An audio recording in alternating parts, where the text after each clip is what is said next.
So, today, I'm gonna make a video for the DJI accessories. So, diba? So, ayan. Nagawa ko. Kasi meron akong DJI na binili ni husband. So, ito siya. Ito siya. Meron akong biniling mga accessories. So, diba? Kasi nakita ko to sa TikTok. So, ito siya. Ito.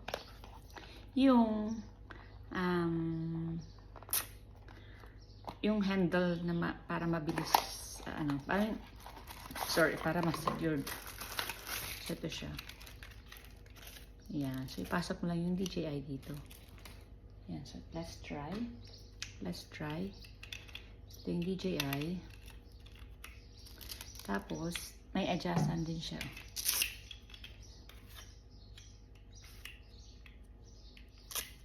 May adjustan din. So, nice. Charot. Hindi ko pa natatry. Nice agad. Diba? Nice. Diba? Try natin sa ating DJI. Sorry. Paano ba to?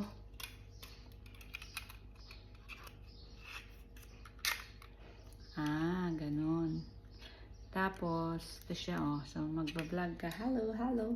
So, mas secured siya. Ito yung handle niya. Tapos, pwede mo rin siyang i-adjust. So, yun lang.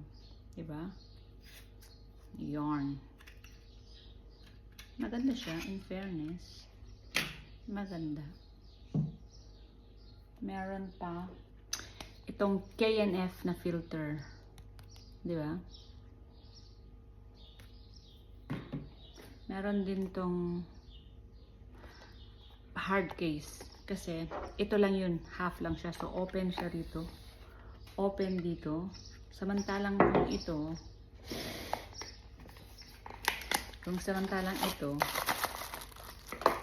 diba? Ayan. Paano ba ito i-open? Ayan. So, ganyan siya. Open. Try natin, okay? So, ito siya, yung DJI. Mas lalong masisecure niya. Ayan.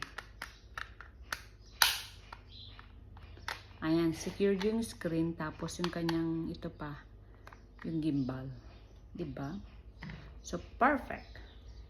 At ito naman, yung silicone. Ito naman, yung handle. Diba?